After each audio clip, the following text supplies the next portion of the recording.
नमस्कार. इथं आमच्या ऊसाचा पाला काढायचा चालू आहे बघा. हे अशा प्रकारे तुम्ही बघू शकता.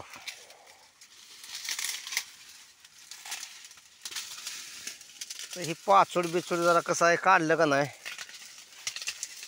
ऊसाची कांडी जरा जाड होती. आणि ह्यात महत्वाचं म्हणजे गावात येत नाही दोन सरीच्या मध्ये. आणि त्या गावतालाच फवारणी करा आणि ही करा आणि खर्च वाढतोय प्रत्येक शेतकऱ्याला.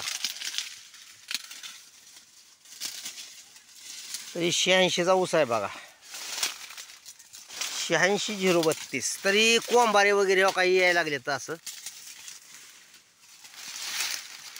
तरी काय होतंय माहिती आहे का, कोंबारा मोठा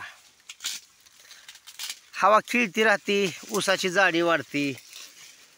आणि काही असं पाचूट टाकलं का नाही पाणी रानाला कमी लागतंय.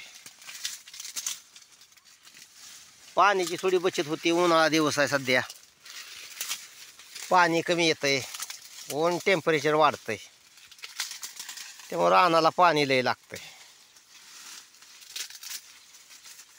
हवा खेळती राहिल्यामुळे ह्याची जाडी उंची वाढती. आपल्याला जरी शेतकऱ्याला पाणी द्यायचं म्हणलं तर ती आतमध्ये जायला येतं, भिजलंय कुठं किंवा नाही कुठं. त्या पाचोटात काय होतं, आतमध्ये ऊसात शिरायची येत नाही. त्यामुळं पाला काढणं महत्वाचं आहे. जरा हे कुजून जातंय, हे काय लय दिवस राहत नाही, एक 2-3 महिन्यात कुजून जातंय ते. आणि पावसाळ्यात तर काहीच राहत नाही. तर काही अशा प्रकारे आपला हे असं धरायचं. हे बघता तुम्ही, ह्याला असं खाली वाढायचं, असं खाली वाढायचं. आणि पर हे साईडने बी असंच करायचं. तुम्ही बघू शकता हे असा पाला जे ती निघतंय येळेने सुद्धा, किंवा हाताने बी काढायचा तरी बी चालतंय. तरी अशा प्रकारे आमचा ऊसाच्या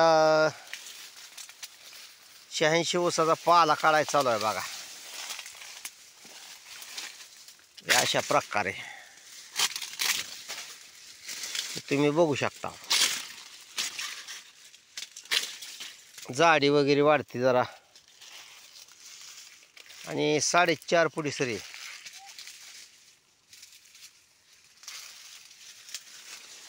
हवा खेळती राहती. गवत कुठं कुठं उगवलंय ते बी आता काढायचं चालू आहे बघा. तरी पण नमस्कार.